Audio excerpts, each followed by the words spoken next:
Hey everybody, my name is Rick and this is the Weekend Woodshop. It's been a while since we've done a shop tour, so as we come to the end of 2022, I figured this is as good a time as any to catch up with all of you and show you the state of the shop as we head towards 2023.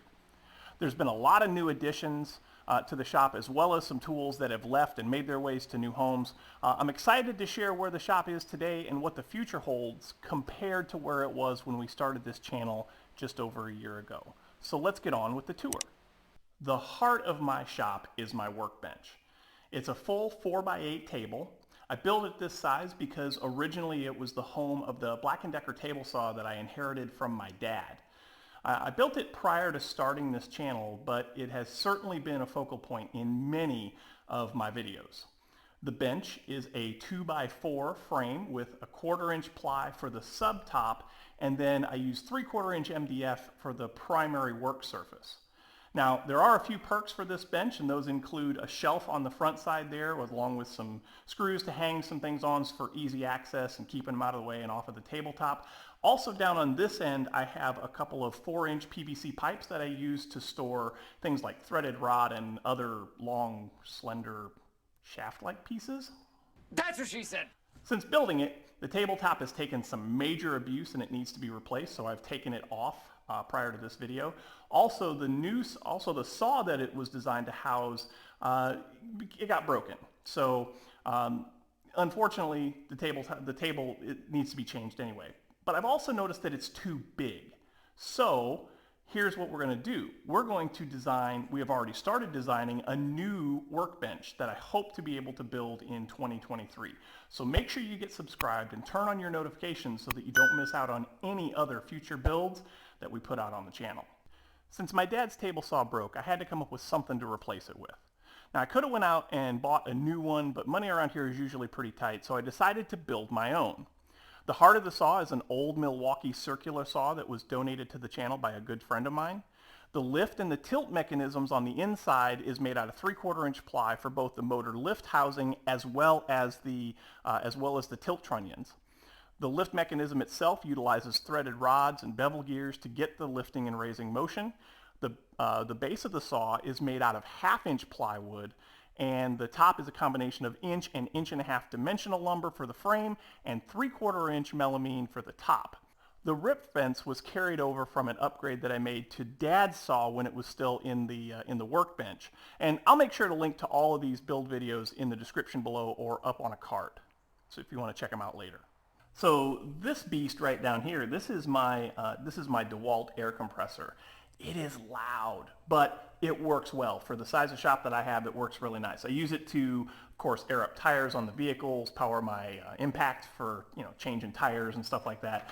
And then also, I've got my Harbor Freight 18 gauge brad nailer, and then also some stuff for like airing up basketballs, footballs, stuff like that for the kids. I found that this was a nice, comfy little place for it to sit. I don't think this is going to be its permanent home. I think its permanent home is actually going to be over here in between the two garage doors. But there's no power over there, so I've got to run power and get it all hooked up. But I think ultimately I'd like to get something quieter. Like I'm really interested in a California compressor, quiet run air compressor kind of a thing. But right now that is just not in the budget. And this one still works. So we're going to keep using it until it doesn't. Also down here on the bottom, I've got a couple of brackets down here so that I can store the rip fence out of the way on the table saw when I'm not using it. Many of the projects on this channel would not be possible if it weren't for the support of close friends and supporters of the channel. If you'd like to help support the work that we do here, please consider becoming a patron on Patreon. Patreon supporters get named credit at the end of every video, exclusive early access to videos before they go live here on YouTube, and access to all of my SketchUp design files that I use for my projects. Now, if that sounds like something that you can get behind, then we'd love to have you and your support. All of the support from Patreon goes right back into the shop, and it is greatly appreciated. Okay, so this is my Grizzly G1021 15-inch planer. It is 2 horsepower. It runs on 240 volts, so I had to update the electrical here in the shop to be able to accommodate it. It is a beast. It's still got the standard straight blade knives on it that it came with when it was originally built.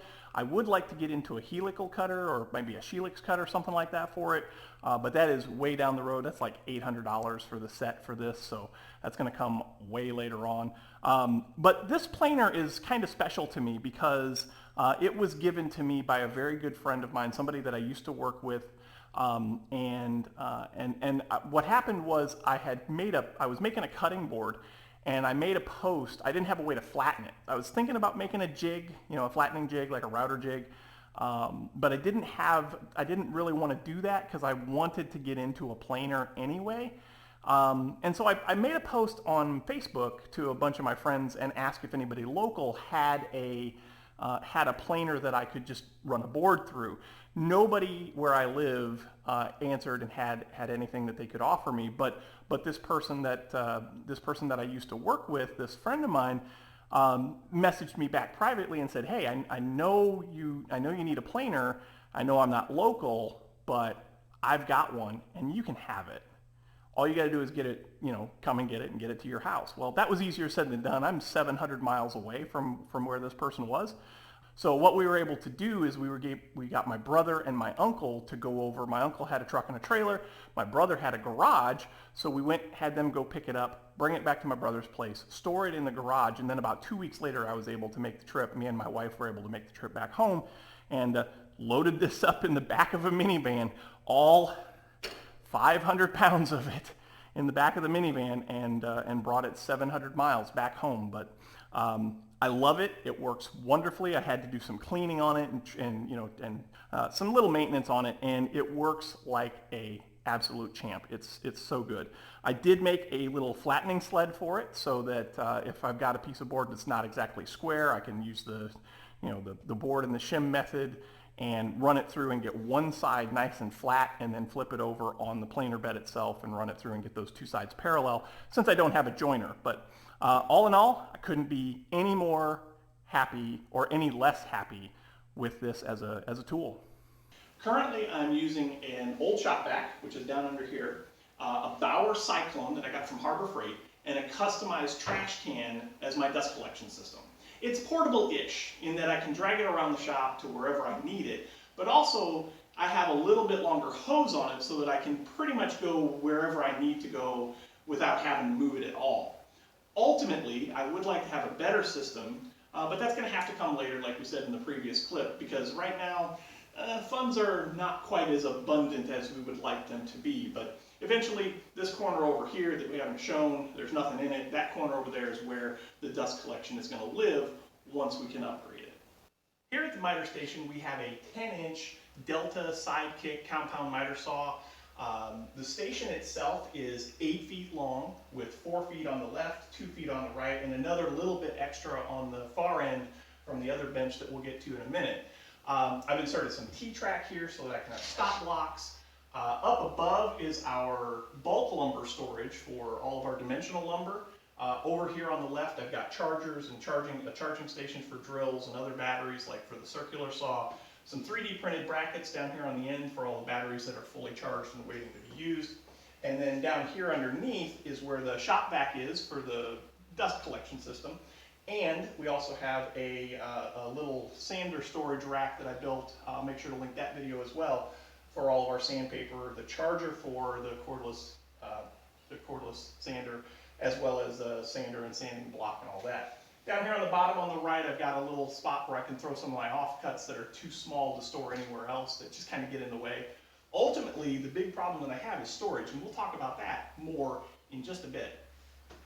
This bench extension is the most recent addition to the shop. It's made the same way that, bumped. It's made the same way that our miter station was built, 2x4 construction, 3/4 MDF top, so there's not a build video for it. There will, however, be a bunch of storage added to this, and I will make sure to bring you guys along for the ride when we finally are able to get that storage put in. As for the tools, this is my Central Machinery 4-inch by 36-inch belt sander and 6-inch disc sander. Now, all in all, this machine works pretty good. If I need to remove a lot of material down to a line or whatever, the sander works really good. However, This right here, this is garbage. This is crap. If it's no Scottish, it's crap. It's super flimsy. And then if you're going to use the miter gauge on it, by the time you get the miter gauge on it, you don't have any room for any material anyway. So I bought it before I built the bench, and space was at a premium, so I had to be able to store it out of the way. Ultimately, I'd like to upgrade this to a separate like oscillating sander and a separate disc sander. We'll see how that goes. The drill press, on the other hand, I love. This is my 5x8 or 8-inch by 5 speed benchtop central machinery drill press, and it works very well for what I have to do. It doesn't have a real deep drill capacity. It's like 2-inch, but for what I do around here, it works just fine. The only thing that I would like to do different with this is I'd like to have a bigger bench than what's on here, a bigger tabletop. So I do have plans for an addition to this so that I can give myself a little bit of extra space. It's not going to be huge, obviously, because it's a small drill press, but just a little bit bigger work platform so that we can get some better stuff done. Over here in the corner, I've got my Shopcraft bench grinder. I don't use that for much. I do have it out right now because I'm getting ready to sharpen some chisels. We'll see how that goes. Up above is our clamp rack. I don't have many clamps, but the ones that I have were always strewn all over the shop, so I had to do something. So I just took some 1x material, some cut up 2x4s, and built myself a little clamp rack. So all of my F-style clamps and smaller bar clamps are up here on the top. My spring clamps are down here on the bottom. I have one bar clamp. It's sitting right back here. We'll come up with a solution for that in the future. Now, eventually, all of these clamps are going to go into a storage rack that's going to be built into the new bench top or the new workbench. So we'll talk more about that in a little bit. The last thing on the tour on this wall is our Craftsman 12-inch bandsaw. This was the last thing that I got from my dad. He got it from a previous employer who was getting rid of it. He worked at a plastics place for a long time, and they used it to cut up all kinds of stuff. But they upgraded. They got a new saw, and they said, who wants it? So my dad said, yeah, I'll take it. Now, I did have to do a little bit of repairs to it. The lower bearings on here were actually the wrong size. Like somebody had tried to fix them in the past and put the wrong size in, so there was a lot of play in that lower wheel. Put new bearings in it, the ones that are for it, cleared it right up, runs like a charm. The only thing that it needs now is it probably could use some new tires and some new guide blocks, some updated guide blocks. So I'm in the process of pricing those out. Maybe in the future we'll get that upgrade done. I'll take you guys along for the ride to see how it goes. I did make one jig for it. I've got this circle cutting jig that I use for cutting out circles. I actually use it to cut out the wheels for the lift and tilt mechanisms for the table saw. The last thing to say about the bandsaw is because of where it's at, I put it on a rolling base so that I can pull it out into the middle of the shop and use it as needed. Obviously, as close to the wall it is, it'd be difficult to work with larger pieces. So wheels in a small shop, in a smaller shop. Mine's not small, but it's small enough. But wheels in a small shop, absolute must. So shortly after I got back into woodworking, one of my son's friends asked if I needed a router table. And I thought this was weird, but okay, sure. His dad was getting rid of one, and I didn't have one. So of course I said yes. Recurring theme here for the shop is you're going to see that a lot of the stuff that I have was actually gifted to me, which is amazing, and I can't thank people enough for that. But so I said yes. What I didn't realize is that it also came with a free router. It came with an old Craftsman 1/4-inch collet router, probably from the 80s or the 90s, but hey, it was free. So I brought it home, I cleaned it up. It works like a charm. It works amazingly. Now, I don't want to keep it in this router table. Eventually, we're going to build the new workbench, and there's going to be a router station built into the workbench. But for now, this meets our needs just fine. I added just an old scissor lift, a little scissor jack from a car, and that's my router lift per se.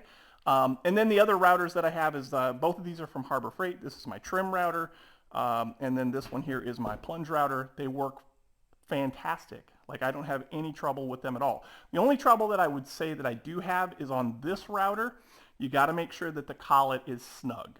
Otherwise, the bits will move. But I think you have that problem with a lot of colleted, fixtures, like collets on drill presses and lathes, if you're not careful, they can work their way loose. So anyway, that's my router setup.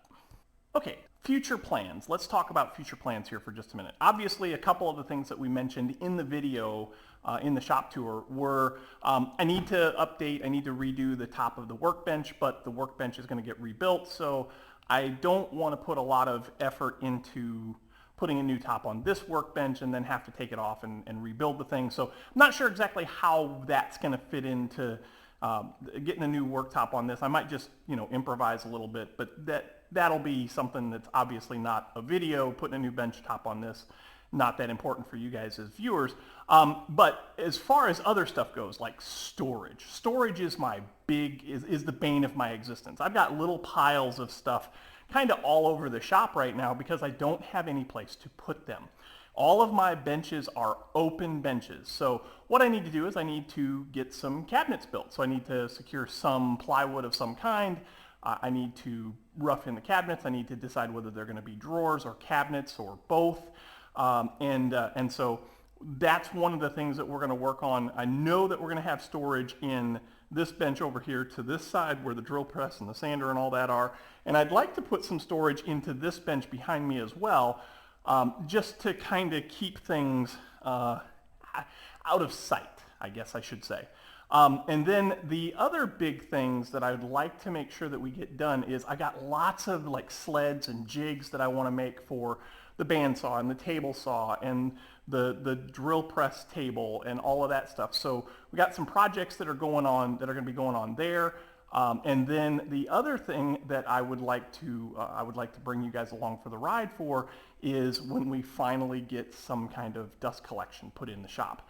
All of these things are things that I'm shooting for in 2023. Whether we can get to them or not, that's going to be a whole nother story. But that's the direction that I want the channel to go. Well, folks, that's the tour. I hope you enjoyed it. The shop has come a long way from where we started, and there is still quite a bit to do to get it to where I'd like it to be.